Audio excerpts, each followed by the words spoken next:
happens. Not so exciting, but it's important, okay? And now I'm going to give a little bit of what we covered last week, so there's context, okay? So as believers, we're called to submit to governing authorities, okay? That's a very important thing, regardless of who's in office. And remember, we talked about who is it that are really in America, who is really the, quote, ultimate governing authority? It's God first, because God gives us the inalienable right. Mm-hmm. But then after that, what does our Constitution say? The people. The people. We, the people. Mm-hmm. We are a unique situation. In Paul's time, rulers were there because they were the king. And they came from a kingly family, and that was a whole different scenario. We have a responsibility two ways. One, that we are the ultimate governing authority and that we put representatives in place to represent our interests. Just like a shareholder in a company does, you've got a share, it's called a vote. Mm-hmm. And if you don't vote, you're not doing your civic responsibility, you're also not doing your godly responsibility to vote.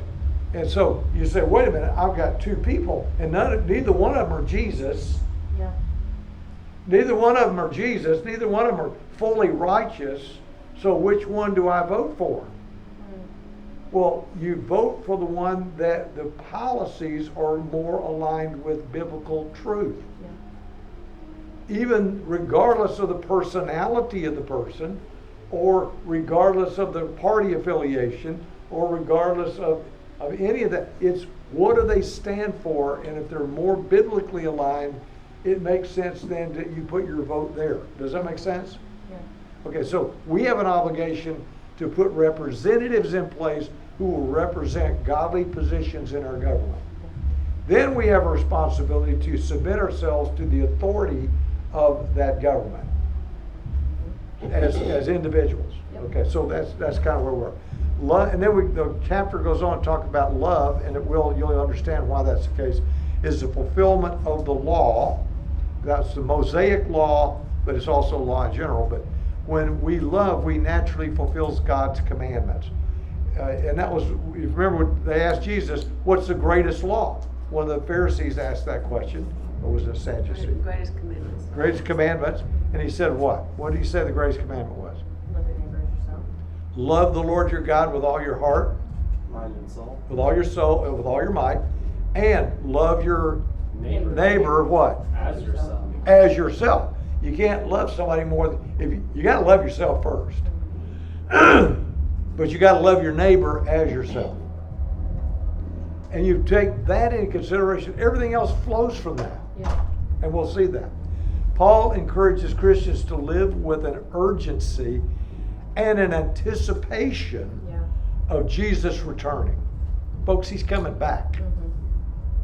When? We're not exactly sure. But I'm going to tell you something, it's getting close. You remember our little red heifers that we had out front? Everybody, Did everybody see the red heifers? Yeah.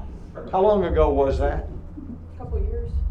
At least. That was 2 years ago. Maybe. 2 years and how many months? Oh. Is it important to know? Yes, ma'am. I hate to tell y'all this, but they've been all disqualified. All disqualified. Yeah. I follow the Temple Institute. Yeah. They stated that they are all. Oh, that's well, they could have back in Passover, they had 3 that did qualify at that time. So I didn't know that was occur. So, but the time is growing short. Mm-hmm.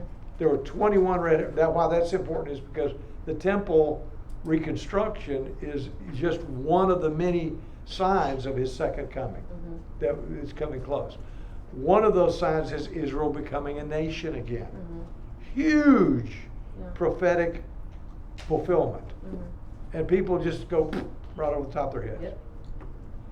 Right in front of our face, a nation is formed out of prophecy. Mm-hmm. And we're studying, both Deb and I are restudying Daniel from a class that we're doing elsewhere. And it is so obvious to me that we are in the end days. that we're at the end of the time of the Gentiles and the beginning of the time of Israel again being the timepiece of God. And so when that takes place, Jesus is going to take us out of here. And so I'm waiting. I'm ready. So we're encouraged to live with urgency and anticipation of his returning, abandoning sinful behaviors and adopting righteous living. Yeah. That's the nutshell of what we are to do. That's called becoming sanctified. The believer's life should be characterized by walking in the light and putting the character of Jesus on, just like you wear clothing. I got up this morning, I said, what am I going to wear? Well, my first answer should be, I better be wearing Jesus first.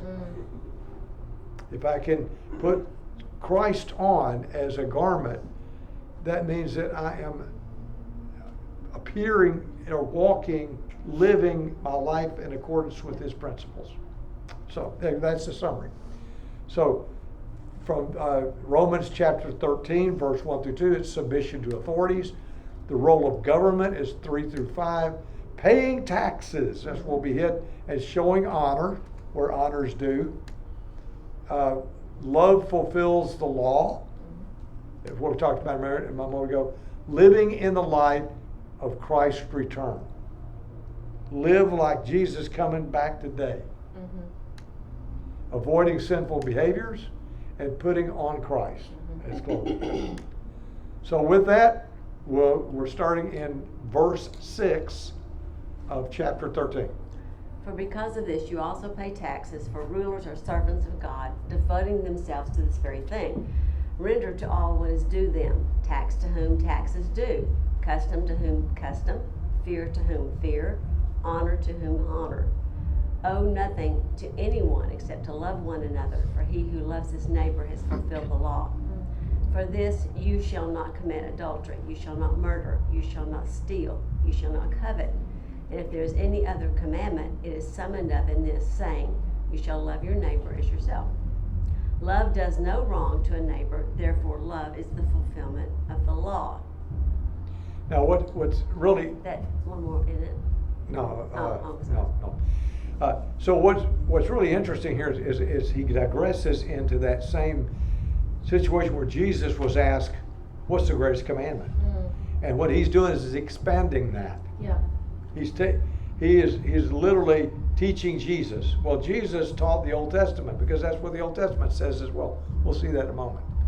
So in verse 6 it says, for because of this you pay taxes, for rulers are servants of God, devoting themselves to this very thing.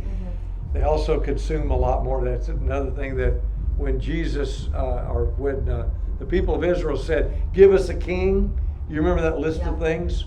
When we had that class, so those of you who were with us, we listed all the things that said, these are the bad things that kings bring with them. They're going to take all your kids and press them into military service, and they're going to take the best vineyards.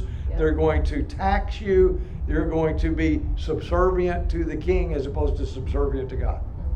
So you got to be careful when we say we want something, because what we really want is God's best for us, and not what we think God's best is. Yeah. And so anyway, that's another thing.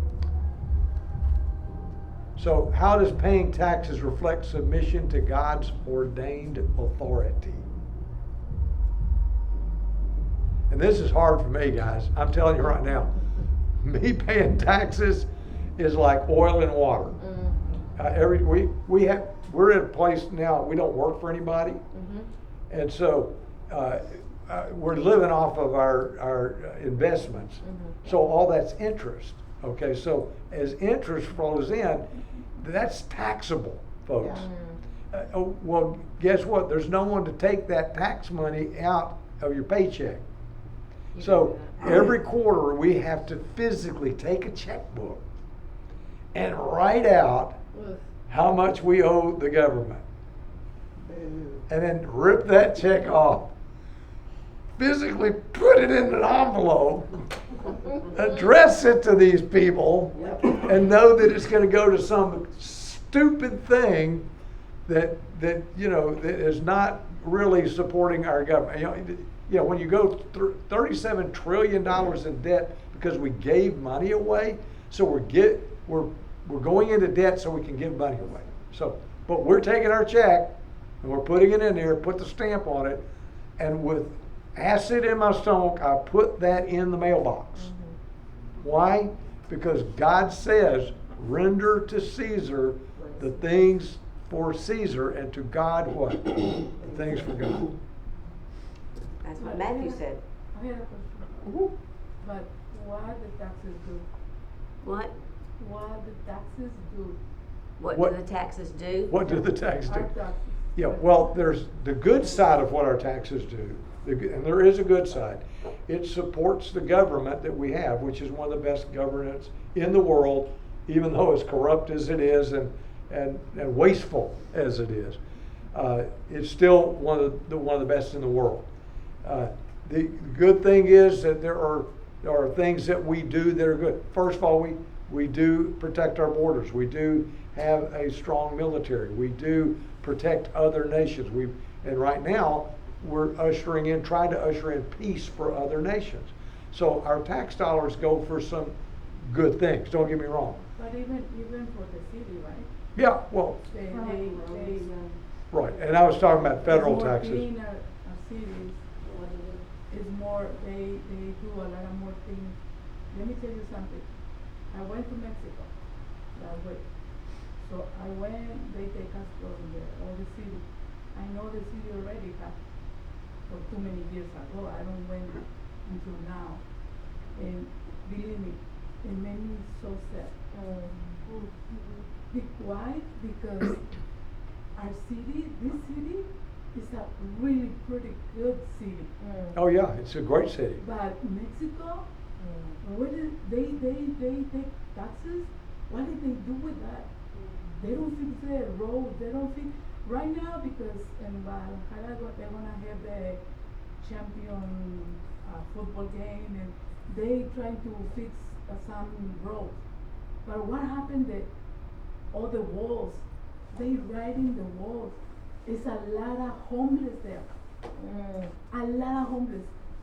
All people, kids. Made me really sad. Yeah. So Yeah. the government officials have a responsibility. Yeah. That responsibility is to take the money that it comes into the coffers and use it appropriately. Yeah. But I will tell you, there's a thing called OPM. Not opium, but OPM. It's called other people's money. Other people's money. That's O for other, P is for people, M for money, if you haven't got the acronym. OPM. Okay, so what is OPM? OPM is, since I didn't earn it, it comes into the coffers, it's like water, who cares? And you see, as the further the person is away from the earning of that resource, Yeah. then the less respect they show for the money that's there. Does that make sense? Yeah. If you earn the money and you're investing into your house, you have a lot of effort in making sure that's done correctly. Yep. If, on the other hand, you're a management company in Boston, Massachusetts, and your company owns a house in Dallas, Texas, how diligent are they in every dollar that's received for rent money to make sure the house is in great condition? That's the point. So the governing authorities are in the same situation. Government officials have a responsibility to treat every dollar righteously. It's like a church. A church is the same way. The people earn the money, they give the money to the Lord.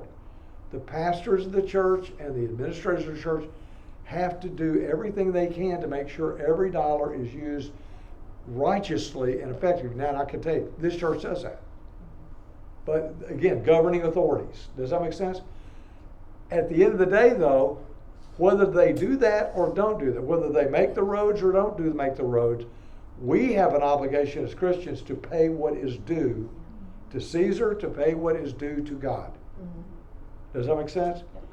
I might look and say, that is not a great decision, whatever someone decides to do, but that's not my call. My call is, God says, Don, I want you to give to the church. or I want you to give to this organization. And you're obligated to give your taxes. Yeah. So I'll pay to Caesar what's due Caesar, pay to God what's due, or what God demands or requires. And as a result of that, I believe that that is righteousness.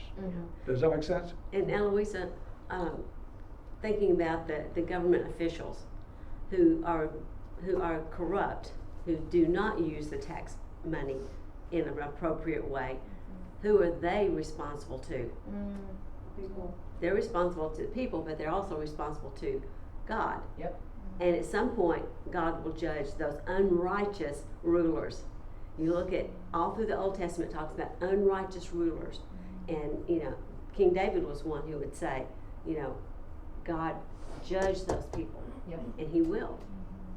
He will. So the Roman government levied taxes on its subjects, just like we have taxes levied on us by our representatives, including the Jews. And these taxes were often unpopular. Sound familiar? But deemed necessary to maintain the empire. In the Jewish law allowed for paying taxes to foreign rulers, as seen in the New Testament when Jesus discusses this, and they came to him and said, should we pay taxes? Yeah. He said, render to Caesar the things of Caesar's, but to God the things that are God's. In every case, it all gets back to this. The responsibility we have is to do what God's telling us to do. The responsibility of what they have is to rule righteously. And that doesn't mean that we don't vote them out in our government, right? We got the ability.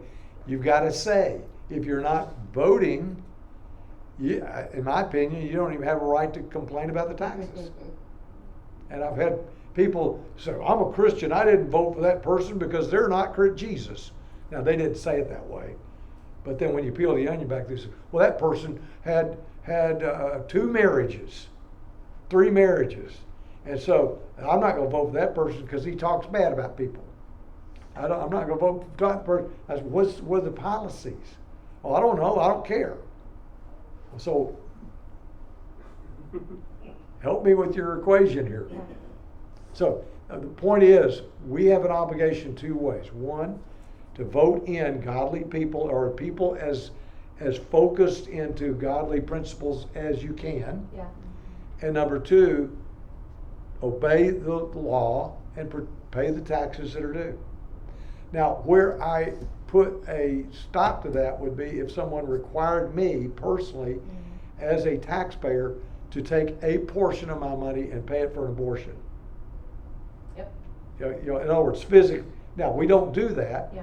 But if there was something that required that, then that would be a whole different thing, because now it's in conflict with godliness.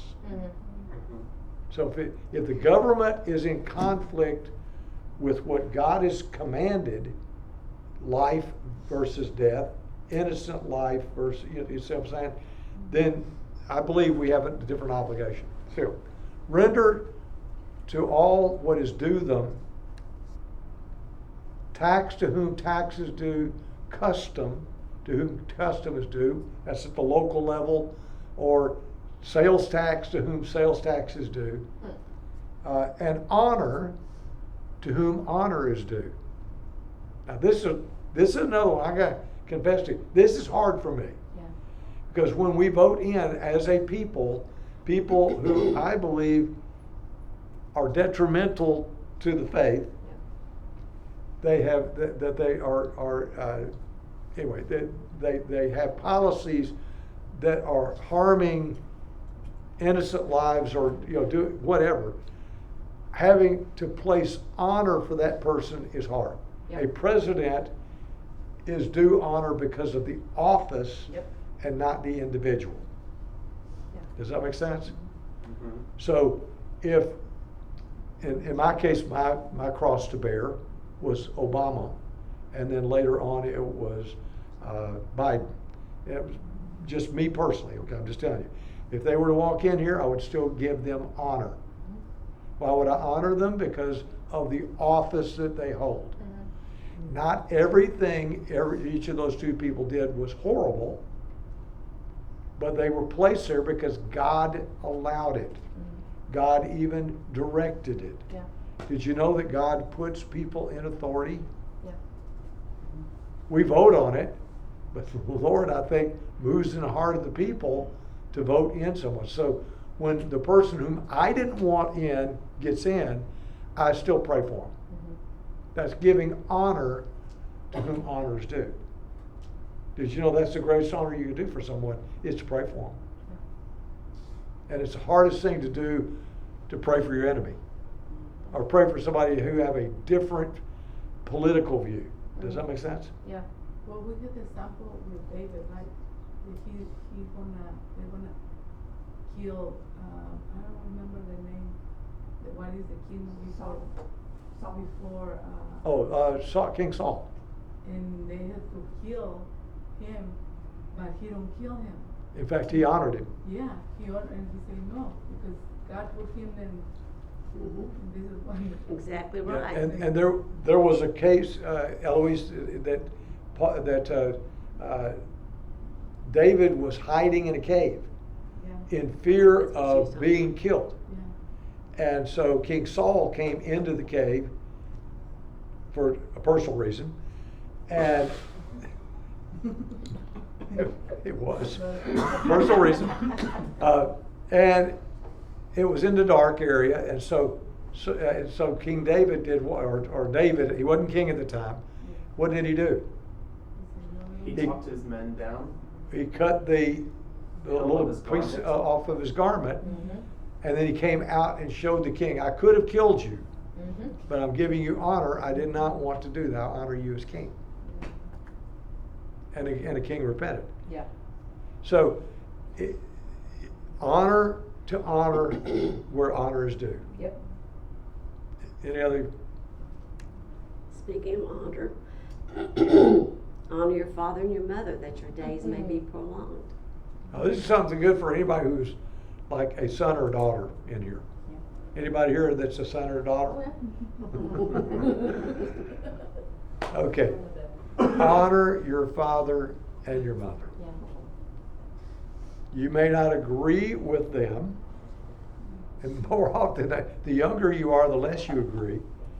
The older you get, the more you agree. It's really a weird deal. It's a real weird paradigm. But the older we get, the more we start seeing their perspective, and we start and understanding that there are some reasons, that some good things they did, some bad things they did, because they're human. But honor them anyway. My father was an alcoholic. He left our family when I was 11 years old. Later in life, I was writing this shortly before his death, and I told him at that time, I said, I forgive you for these things, and I have been praying for you that you get to know Jesus. Now, that's again showing honor to him. He passed away shortly after that. Yeah. But I had the opportunity to do that. God allowed that. Give honor where honor's due. And your father and your mother, great place to start. I tell you what, your mom does more for you than you ever know. We sure do. That You is tell true. him, Diane. It is true. This lady right here still does it. It's really funny. I've told you guys this before. I have a bonus son who I didn't find out until about 6 years ago. Deb has actually become his surrogate mother. He comes in our house and she rags him. I mean, it is so funny to watch this. You cut your hair that way? You're an adult. You don't need to. I mean, she'll just rag him. You spent your money on what? That's not. And this guy loves it. I don't say it like that. No, it is kind, but it comes across to a guy who goes, "Okay, mom." But he absolutely. His mother passed away when he was 16, so he hasn't had a mom figure in his life for a long time. So I stepped in. And she did step in. And boy, did she ever. But he absolutely loves her. When her birthday, he lives in Altus, Oklahoma, which is what, 4 hours? 3 hours. 3.5 hour drive from there to our house. He drove all the way to our house so that he could give her a birthday gift. Didn't send it by Amazon. Drove there just so that he could honor her. And on her Mother's Day birthday. too. He came. And Mother's Day. Yeah, yeah. Now, what son does that? Our, We must need that our back son then. together. Our biological does that. son He doesn't do that. So you see what the impact of that is? Mhm. Do you think you could even, let's say your parents have passed away, do you think you could still honor them? That's pretty Yes, interesting. in the life that he lived. Yeah, how can you honor your parents? So think about the ways to honor your parents. Think of those good things that they did. Brag on them for the good that they did. And acknowledge that. Tell your children the good stories. Mhm. Not just the bad ones. My kids have got some bad ones. So tell them the good stories. Anyway, that's honor your father and your mother. So what happens when you do that? You live a long life. Isn't that weird? Isn't that weird? That is a command with a promise. Mm-hmm. A command with a promise. Do you want to live? You want to prolong your days? Honor your father and your mother. That's pretty cool. Let's go on, keep going. Owe nothing to anyone except to love one another, for the one who loves his neighbor has fulfilled the law. Mm. Why does Paul describe love as fulfilling the law? That's an interesting question. How is it fulfilling the law when you love? Think about the Jewish law. Now, Jewish love. What is Jewish All right, love? first off, think about the 10 Commandments. Okay? Yeah. What relationships do the 10 Commandments speak to? Us and God, that relationship. Yeah, God first, and then our relationship with people. Mhm. So if we can fulfill those commandments, okay, I'm not gonna love someone if I go and steal something from them, right? Uh-huh. So, And what does it mean by love? Let's start with that. What does it mean? What does Jewish mean? If you go back to the Hebrew, remember we've talked about this many times, guys. Hope you guys are listening. What is Hebrew love? Is it ushy-gushy love? Nope. No. No. Oh, I just had this real sweet love, baby. Is that? No. So what does it mean if I would love Andrew? Love and action. Love and act. What is love and action? I choose to do, it's like, think of agape love. I choose to do something for someone. What? So I can get something in return? No, with no expectations. With no expectation of receiving anything in return other than the fact I want to do something for Andrew. Yeah. Now that is a definition of Hebrew love. Mhm. So when you think of that definition, and it says, to love the Lord your God, that means to do for the Lord, not expecting anything in return, but because He is God. Yeah. And to do that for your neighbor Yeah. as if it's doing it for yourself, not expecting anything in return, you do it. Mhm. another aspect of Jewish love is doing what's best for them. Mhm. Your actions are, say for instance, as a mother, you're not gonna always let your child do what they want to do, because why? You want what is best for them. Yeah. Yeah. So in what ways can you practice this love as a debt you owe to others in your daily life? That maybe could be a rhetorical question, but just think through that. What can you do to show that kind of love to someone? Be kind, Be kind. be courteous, Yeah. be thoughtful. Yeah, and even to the extent of just acknowledging someone. Yeah. People we live in a lonely world. That's true. We have all the communication in the world at your hand, Yeah. but no communication takes place. There are so many emojis or whatever that go on that real communication does not take place. Put the phones down, have a conversation with somebody. Yeah. A meaningful conversation, not just how are you doing? How was your day really? Yeah. How can I pray for you? What's really grinding on your life right now?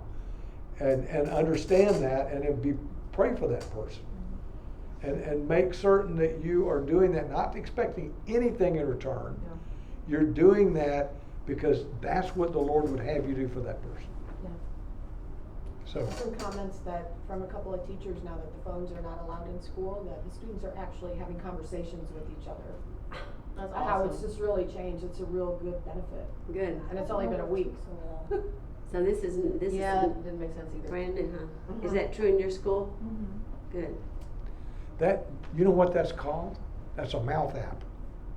Mouth and ear app. Okay, let's move on. One of the scribes came and heard them arguing, and recognizing that he had answered them well, asked him, "What commandment is the foremost of all?" Jesus answered, "The foremost is, Hear, O Israel, the Lord our God is one Lord, and you shall love the Lord your God with all your heart, with all your soul, and with all your mind, and with all your strength. The second is this, you shall love your neighbor as yourself. There is no other commandment greater than these." And later on, the Apostle Paul is going to be telling us this. He says, You shall not commit adultery, you shall not murder, you shall not steal, you shall not covet. And if there's any other commandment, it is summed up in this saying, you shall love your neighbor as yourself. and Deb brought this up a moment ago. What did you say as it relates to those two commandments? And they're all summed up in the 10 Commandments. You love God, and then you love your neighbor or your fellow people. Right, and also that each of those two things are the foundation. Everything else springs from that. Yeah. Everything starts there and ends there.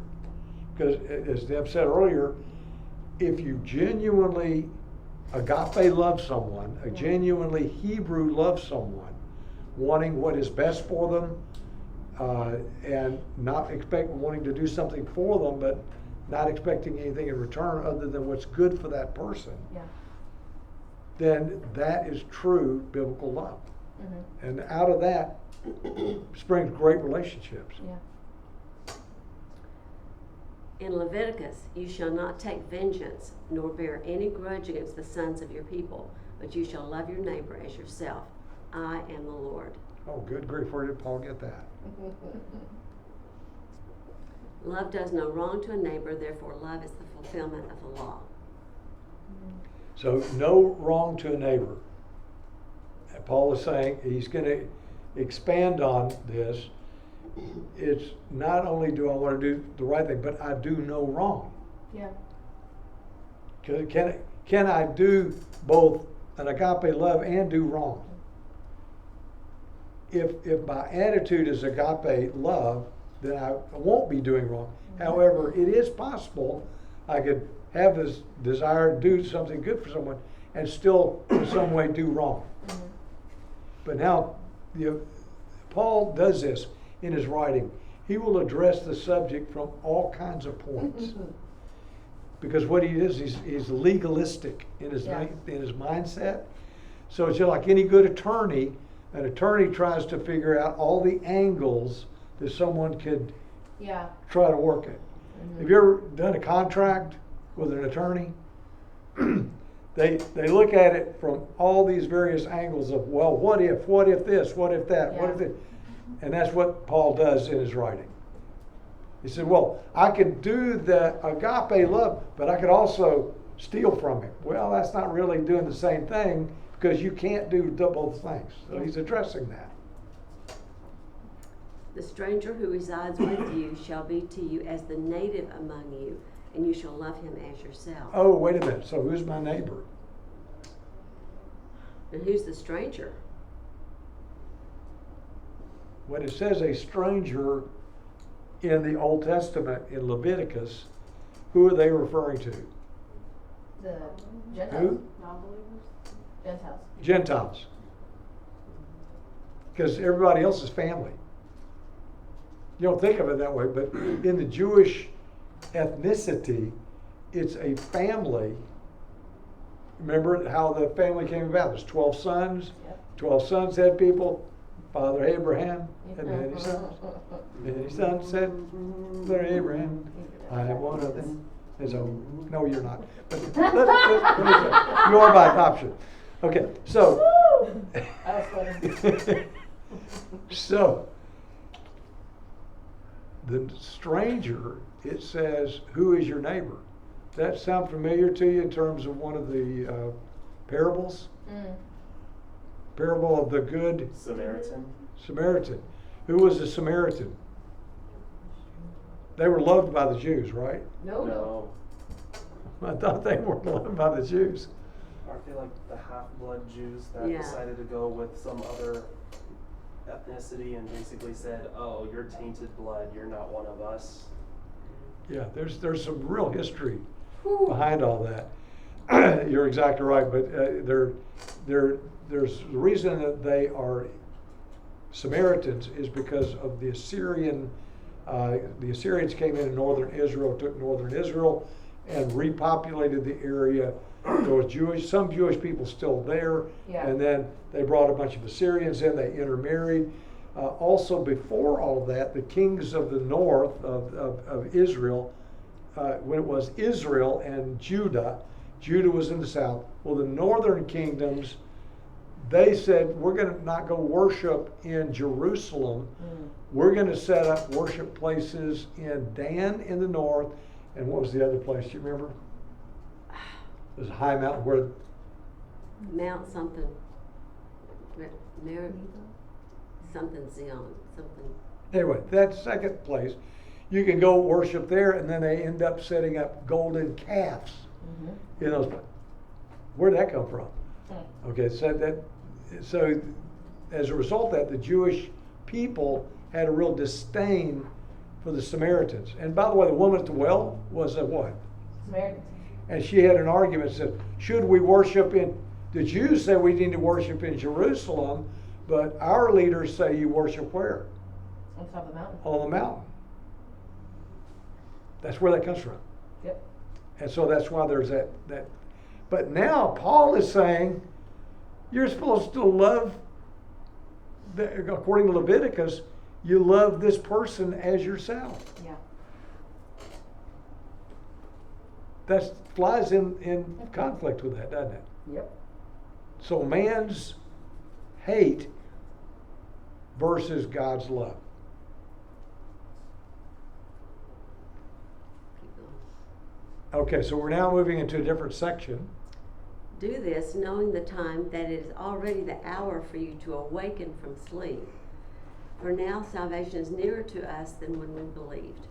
The night is almost gone and the day is near. Therefore, let us lay aside the deeds of darkness and put on the armor of light. Let us behave properly as in the day, not in carousing and drunkenness, not in sexual promiscuity and sensuality, not in strife and jealousy, but put on the Lord Jesus Christ and make no provision for the flesh in regard to its lust. How about a question? Yeah. What was on Paul's mind when he wrote that section? What was the uppermost thing? What was he thinking? That Jesus would what? Oh, come back. Come back. When? That day. Soon. Yeah. Soon. It says, it's already the hour for you to awaken from sleep. For now salvation is nearer to us. The night is almost gone, the day is near. I mean, he was expecting Jesus to come back in his lifetime. So then, if he says that, then what is he telling them to do? I'm right. He says, in light of Jesus coming back, I want you to put aside the deeds of the flesh. And then he talks about carousing, drunkenness, sexual promiscuity, sensuality, strife, jealousy. So that's his whole gist of this little section. and to put Jesus on as a garment, basically, and make no provision for the flesh in regard to its lust. In other words, don't do the things of the lust, With the put flesh. or the flesh, do things of Jesus. Now, why you do that? Do this. Do what? Everything. He's love your neighbor as yourself and do that. Do those things, knowing the time is already the hour for you to awaken from sleep. I'm going to say this for modern day Christianity. We were just talking about this a moment ago. The time is short. Yeah. For salvation is nearer to us than when we believed. Is that true? Now, we're saved. That is not meaning that you're not individually saved. It means that the culmination, the fulfillment of your salvation, you're saved from what? You're saved from the transgressions that we've done. Well, that salvation occurs either when we pass from this life into the next or when Jesus returns. And there's actually the resurrection of the dead, and you're judged. Okay, we will be judged at where? You guys know it's a bema seat, right? Are you going to be at the great white throne judgment? Guys, you know those two differences, right? Great white throne judgment is for those who don't have Jesus, those who are not covered by the blood of the Lamb. Those who are covered by the blood of the Lamb, it's your deeds that are burned, the bad deeds are burned away, the good stuff remains, and we're able to put that at the feet of Jesus. That's the bema seat. So he's saying that's getting ready to happen right away. He believed that. He believed that. I believe that today, just as he did then. Now, the fact of the matter is, I'm more accurate than he is. Why? Because I'm closer to that occurring than he was by about 2,000 years. Now, I don't know whether that's going to take place in my lifetime or not. I believe it will. I really do. I really believe my generation will not pass away till we see the coming day of the Lord, according to Matthew 25.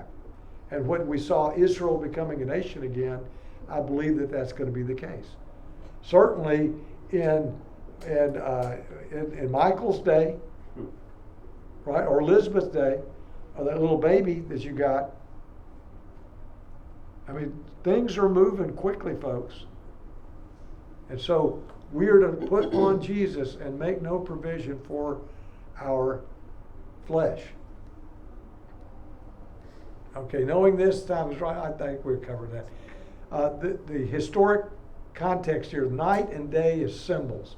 Night often represents sin and spiritual darkness, while day symbolizes moral clarity and the presence of God.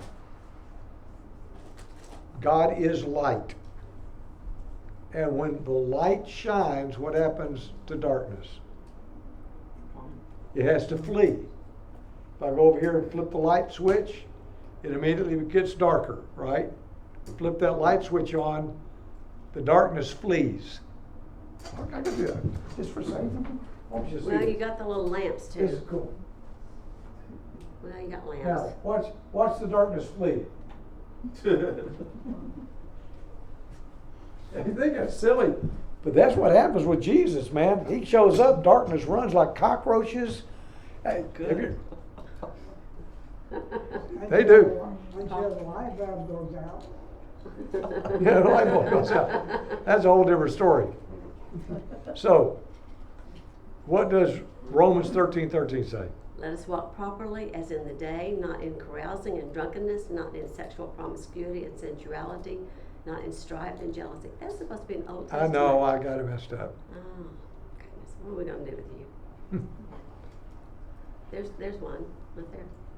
Come, let us walk in the light of the Lord. Isaiah. That'd be a good song. Well, Yeah. Ted Pierce already did one that. Huh? Ted Pierce already did that. Walk in the light. Yes, you did. Sure did. Okay, so why does Paul focus on specific sins like drunkenness and jealousy in this verse? What do you think? The Romans came from a background of what? The Roman Christians came from a background of what? Paganism, idol worship. What was part of that? Idolatry, promiscuity, drunkenness, all of that was incorporated in their idol worship. So what steps can we take to guard against falling into these behaviors like jealousy or exercise indulgence? Or excessive indulgence, excuse me.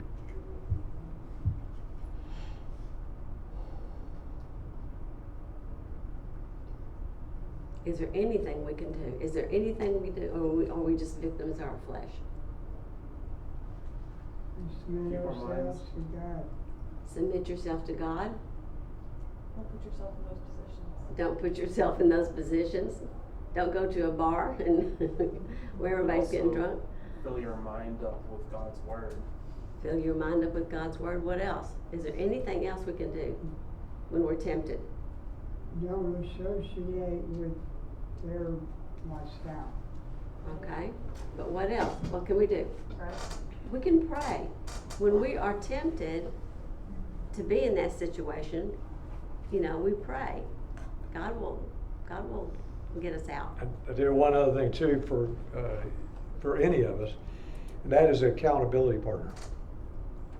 To have somebody who you trust, and it's got to be somebody you trust, it's a believer, that you come alongside that person and say, look, I'm struggling with X, whatever that is.